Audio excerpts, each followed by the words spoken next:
ओम नमः शिवाय, जय सिया राम, हर हर महादेव।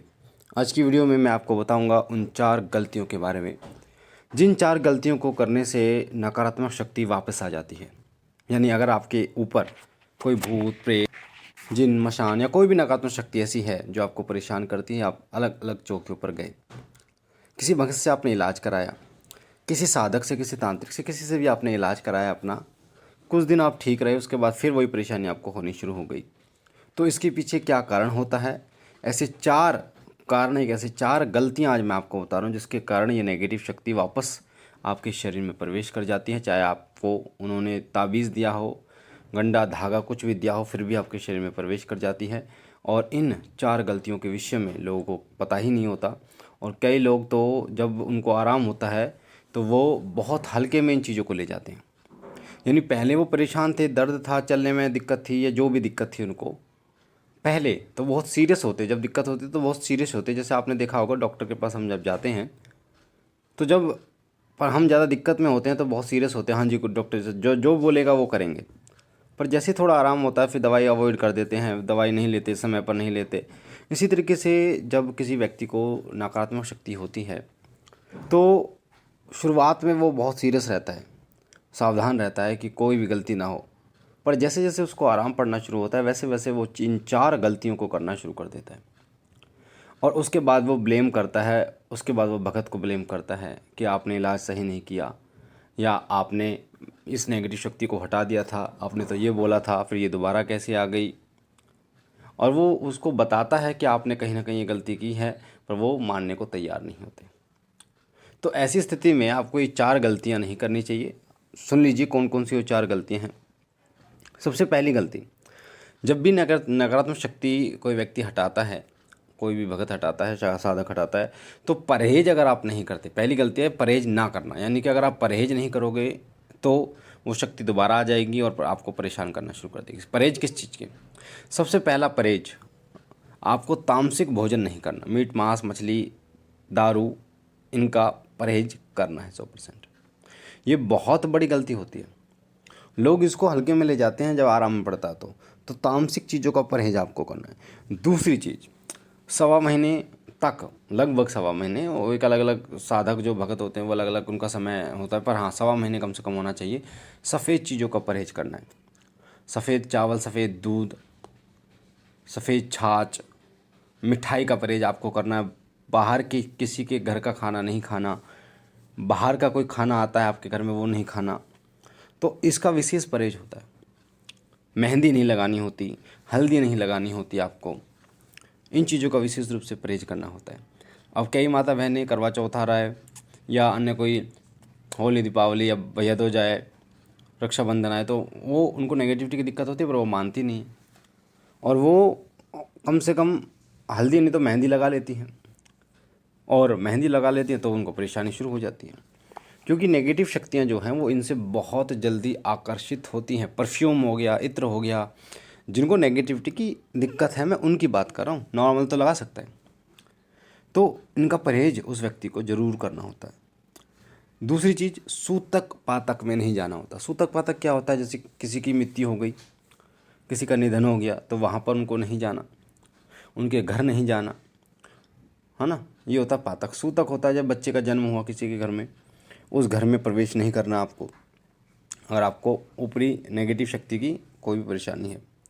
तो ये होता है सूतक और पातक। शमशान में नहीं जाना, इन चीज़ों का विशेष रूप से ख्याल रखना होता है। किसी गंदे ताबीज़ पर आपका पैर ना पड़े, आप चौक चौराहा पार कर रहे हैं।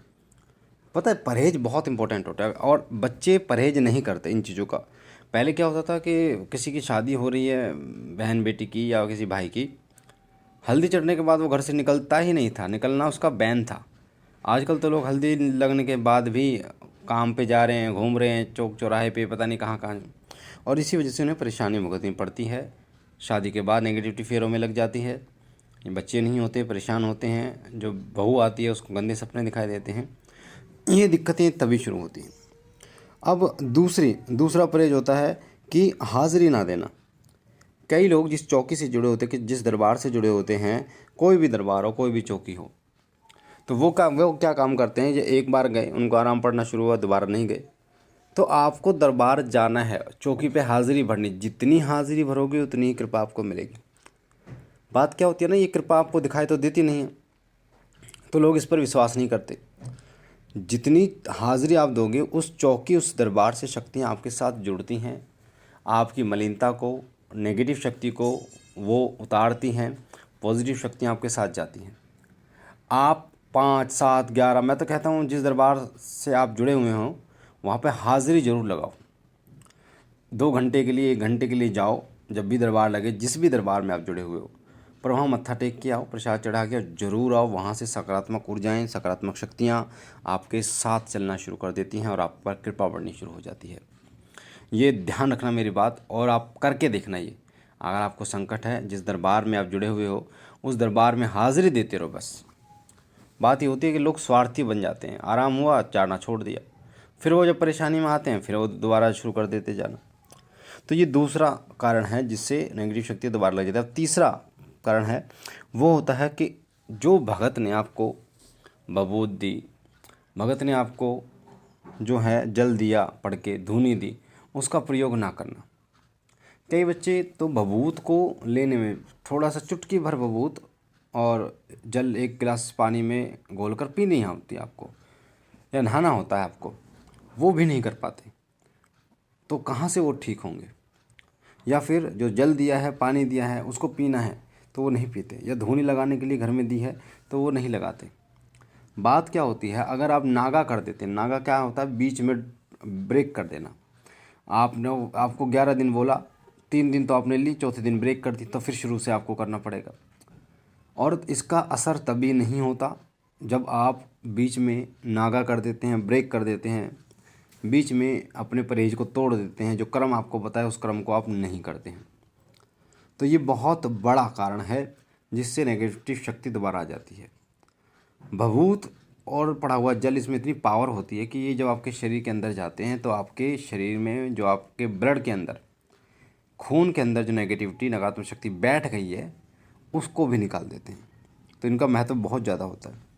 और चौथी जो गलती आप करते हैं वो करते हैं कि जब आपको पता है कि नेगेटिव शक्ति आपको पकड़ रखी है, तो आप पॉजिटिविटी को बढ़ाने के लिए पूजा पाठ ज़रूर आपको करना है, समय आपको देना है, अपनी पूजा में समय देना है, अपने जप में समय देना है, अपने हवन में समय देना है, जिससे वो नेगेटिव शक्ति बहुत जल्दी कटती है, हटती है, आपके शरीर को छोड़ती है। व्रत कीजिए, मंदिर जाइए, बाबा भोलेनाथ को नहलाइए, स्नान कराइए, चालीसा का पाठ कीजिए, अखंड दीपक जलाइए। ये सभी कर्म नेगेटिव शक्ति को आपके शरीर से दूर करते हैं। तो ऐसी 4 गलतियां जो बहुत महत्वपूर्ण है मैंने आपको बताई, जिससे नेगेटिव शक्ति दोबारा आ जाती है। इन गलतियों को बिल्कुल मत कीजिए अगर आपको ठीक होना है। बाकी बाबा भोलेनाथ के मंदिर का निर्माण चल रहा है, जो बच्चे मंदिर में सहयोग करना चाहते हैं वो कर सकते हैं। 8130404375 इस नंबर के व्हाट्सअप टीपी पर स्कैनर लगा हुआ है, उस पर आप कर सकते हैं। बाकी बाबा भोलेनाथ और माँ भगवती, माँ कालका से मैं विनती करूँगा कि वो आप पर सदैव अपनी अनुकंपा करें, आपके घर और परिवार पर अपनी मेहरबानी करती रहें, आपके समस्त संकटों का नाश करें। हम मिलते हैं एक नई जानकारी के साथ, तब तक के लिए ओम नमः शिवाय, ओम नमः शिवाय, ओम नमः शिवाय।